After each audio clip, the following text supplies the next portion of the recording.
Hidden room की नीली, हल्की सी झिलमिलाती लाइट्स के बीच एकता दीवार पर लगी उस बड़ी सी तस्वीर के सामने खड़ी थी। कमरे में सन्नाटा था, लेकिन उसके भीतर शोर मचा हुआ था। उसकी उंगलियां तस्वीर के फ्रेम पर धीरे धीरे फिसल रही थी, जैसे किसी बहुत पुराने जख्म को दोबारा महसूस कर रही हों। एक ऐसा जख्म जो वक्त के साथ भर तो गया था, मगर निशान अब भी जिंदा था। वो बेहद धीमी आवाज में बुदबुदाई, वन्य, पूरे 1 साल तक मैंने तुम्हें हर जगह ढूंढा, और किस्मत का खेल देखो, आखिर मिले भी तो कहा, इन माई ओन कंपनी। उसकी आंखें कुछ पल के लिए बंद हो गई, सांस भारी हो गई, और फिर एक याद अंधेरे को चीरती हुई जहन में उतर आई। Flashback, 1 year ago. उस दिन दिल्ली जैसे थमसी गई थी। भयंकर ट्रैफिक जाम, लगातार बजते हॉर्न, धूप में तपती सड़कें, और सैकड़ों गाड़ियों में फंसे हजारों लोग, बेबस, परेशान, गुस्से से भरे हुए। दिल्ली के मशहूर नेशनल हाईवे 69 पर हालात कई घंटों से एक जैसे थे। न गाड़ियां आगे बढ़ रही थी, न हालात बदल रहे थे, लेकिन ये जाम किसी एक्सीडेंट या रिपेयर वर्क की वजह से नहीं था। ये जाम था पावर, ईगो और जिद का। सिट्टू भैया उर्फ सीतांश प्रताप सिंह, शहर के एक बेहद ताकतवर नेता का इकलौता बेटा, अभी अभी दिल्ली के छोटे से इलाके वर्धमान चौक से एमएलए बना था। और इस ऐतिहासिक जीत का जश्न मनाने के लिए उसने पूरी सड़क को अपना पर्सनल प्लेग्राउंड बना लिया था। रैली, डीजे, शराब, एसयूवीज और सैकड़ों पंटर। एक्सप्रेसवे की शुरुआत में ही 5-6 काली स्कॉर्पियो गाड़ियां पूरा रास्ता घेर कर खड़ी थी। इसी केओस के बीच एक चमचमाती हुई मर्सिडीज बेंज भी फंसी हुई थी, जिसकी पिछली सीट पर बैठी थी आर्यन की कंपनी की vice president miss Ekta Sharma. काफी देर तक जब ट्रैफिक टस्सेमस नहीं हुआ, एकता ने आगे झुककर पूछा, रामू काका, इतना भयंकर जाम क्यों लगा है? ड्राइवर सीट पर बैठे रामू काका ने माथे से पसीना पोंछते हुए कहा, मैडम, ये सब सिट्टू भैया और उनके लोगों की वजह से है। एकता ने भौहें चढ़ाई। कौन सिट्टू भैया? रामू काका ने आवाज धीमी कर ली। वही सेंट्रल वाले बड़े नेता का लड़का, बाप के दम पर एक सीट क्या जीत ली, सड़क पे दबंगई दिखाने निकल पड़ा।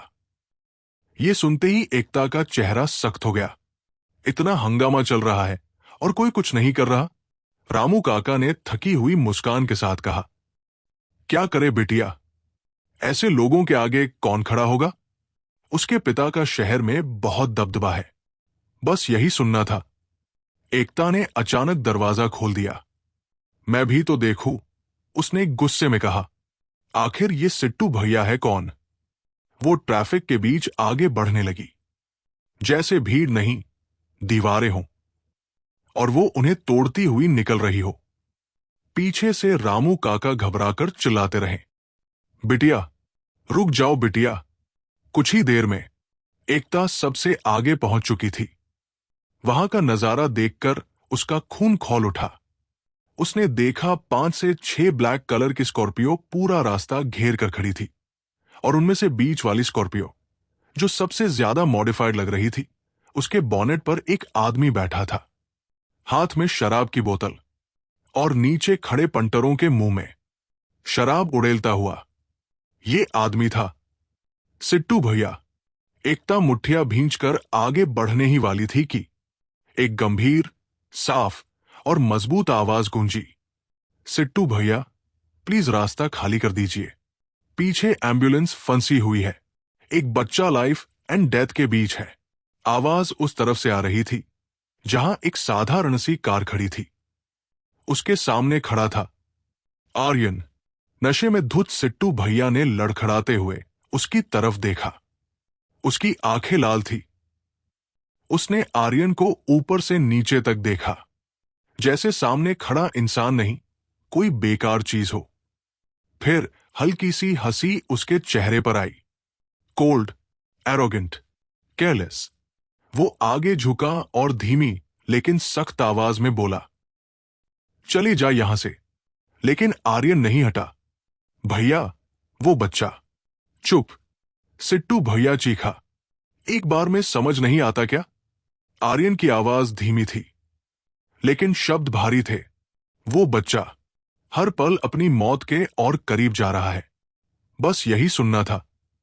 सिट्टू भैया बोनेट से कूदकर नीचे आ गया, चेहरा गुस्से से तमतमाया हुआ। लगता है तुझे ऐसे समझ नहीं आएगा। उसने अपने सबसे भारी भरकम पंटर की तरफ इशारा किया। इसकी आवाज दोबारा नहीं सुननी।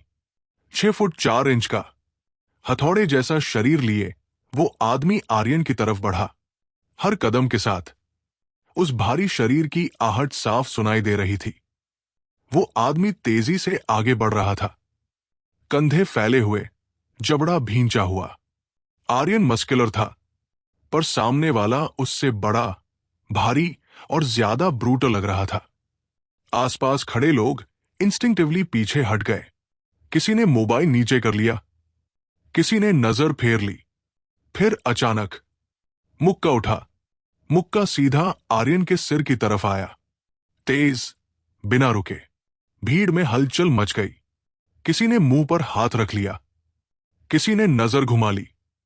पीछे खड़ा एक बुजुर्ग घबराकर बोल पड़ा, हे भगवान, इस लड़के ने तो अकेले ही हिम्मत कर ली। उसी पल आर्यन ने शरीर झुका लिया। मुक्का उसके सिर के ऊपर से निकल गया, हवा में खाली चला गया। अगले ही सेकंड आर्यन इंस्टिंक्ट में मूव कर गया। वो एक कदम पीछे की तरफ निकला और पूरी ताकत से एक किक उसकी टांग पर मार दी। कोई फैंसी मूव नहीं, सीधा, रफ वार। आदमी का बैलेंस बिगड़ा। वो संभलने की कोशिश करता है लेकिन पैर साथ नहीं देते, और अगली ही पल वो भारी शरीर सड़क पर गिर पड़ा। धम। उस आदमी को अचानक गिरते देखकर सिट्टू भैया कुछ पल के लिए बस वही ठहर गया। उसकी आंखों में हल्का सा झटका सा साफ झलक रहा था, लेकिन अगले ही पल उसने अपनी नाराजगी दबाते हुए अपने आदमियों की तरफ इशारा किया और ठंडी आवाज में कहा, ऐसे क्या देख रहे हो? मुझे ये लड़का मेरे कदमों में चाहिए।